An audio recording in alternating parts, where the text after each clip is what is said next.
All right, so today what we are doing is we are going to try out this Navionics Plus map chip for Lowrance HDS Touch Gen 2 units. We currently have in the Cherokee a version of this that is the US and Canada. It's about, the regular price is about 200 bucks. So as you can see, this was the region one. It's the East region, which is supposed to cover the Great Lakes. We are hoping. It's kind of hard to tell when you look at this little chart because we want Lake Michigan, and that little black line kind of cuts Lake Michigan in half, at least on the bottom part where we're out of Ludington. So we're gonna give it a try. This is normally $150. I think it was Cabela's about 100 and I don't know, 8 or 10 bucks. And they said I could take it back. So if I don't like it, so I want to try it out. I've had it for a few weeks now. So when you open the box up, there's a user's manual. I already took it out of the little slot in the side. There's a chip, and then there's a USB reader. So when you look at the manual, basically what it says is that we have to plug the card into our PC and create an account. Now, I already have an account with my other one, so we're going to see if this picks up on that or how this whole thing works. So I'm going to take these pieces out of the box and then come back to you. So I think we made a little progress, I'm hoping. So I took the card out of the little card holder. It was taped to it, kind of sloppy.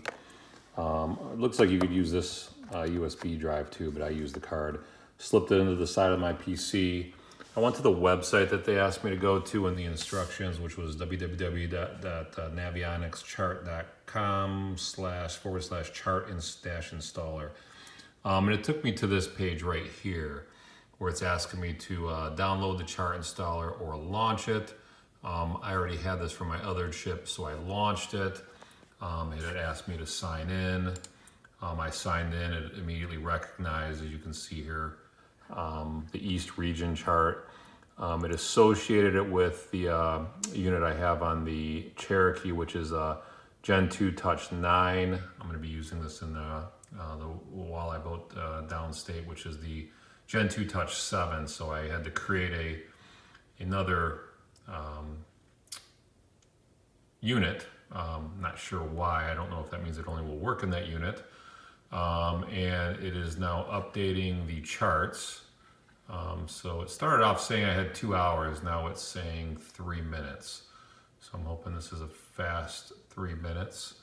And then we can go ahead and pop it in our unit and see what it looks like. All right, so we have taken the card now. It downloaded all the latest maps onto the card. We're gonna throw it in our unit here. Never sure which way this goes.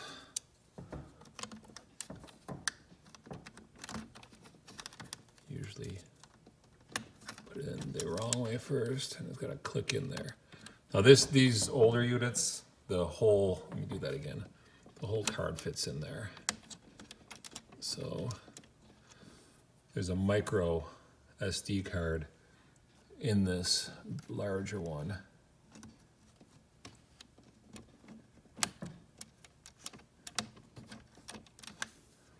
So there's a larger card here, and then it houses this little micro SD card in here. Just slide it in there. The newer units, you just put the micro SD card right in. So we're gonna close it up and power on the unit. And I have two at my dash, and one is, this one is dedicated for the GPS, and this one would be the fish finder. And they're networked together with cables at the front, the bow, and then if I'm jigging or something in the back for trolling. So let's see what happens when this thing kicks on.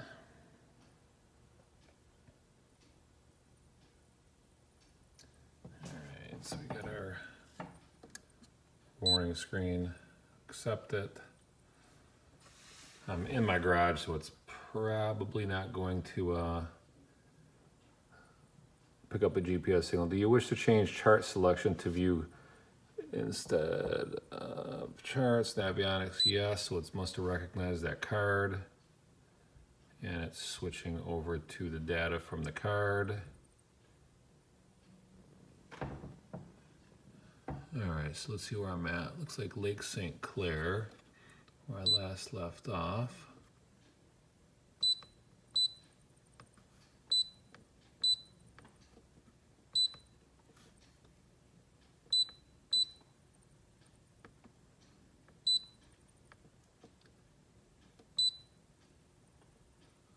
So this is kind of the issue I had with the other chart too, is I have to zoom in quite a ways in order to see the contour. So there we can start to see some details from the card.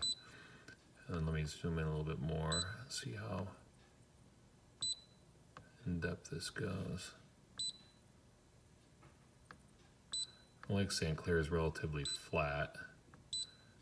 That's pretty much what this is telling me. Let's kind of cruise over to the shipping channel and see what that looks like.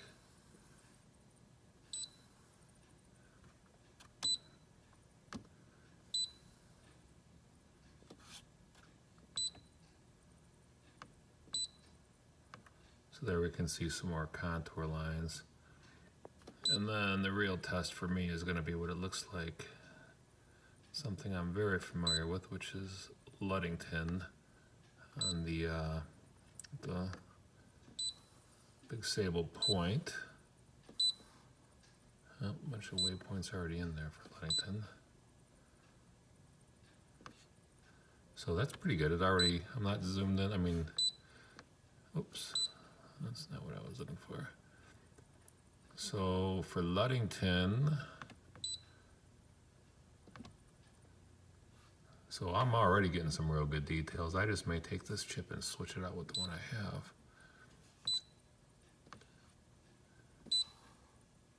So there's the Port of Ludington, there's Big Sable Point. We're already getting some decent contour lines in here. Let's see what it looks like as we zoom in a little more. Too many waypoints.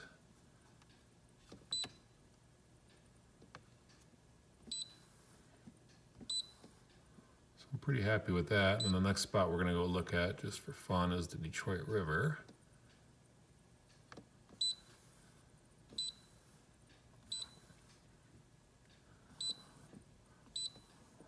Saginaw Bay, St. Clair River, oh, a bunch of waypoints in the Detroit River too. I'm gonna have to delete a lot of these things. Heck of a lot of them.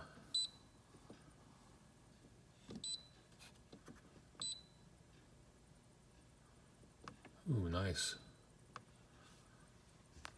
So a very good contour in the Detroit River, and I will be happy with that. So I'm curious to see. I'm going to grab the other map chip for US and Canada is still in the Cherokee fish finder. I left it in there. I forgot to take it out for the winter.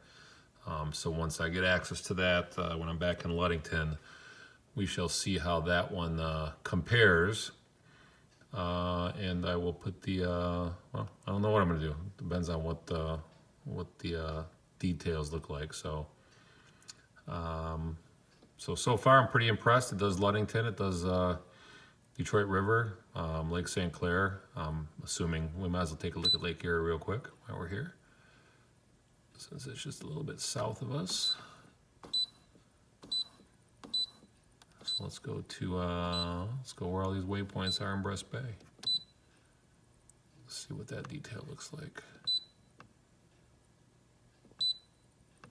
So there we go. Same as the USA and Canada one, you got to zoom in quite a bit to see what we got. So, but that's cool, because when I troll, that's usually what I have it. I usually have it zoomed in a little bit more than that. So, so pretty good detail. We'll see what it's like when we're out on the water.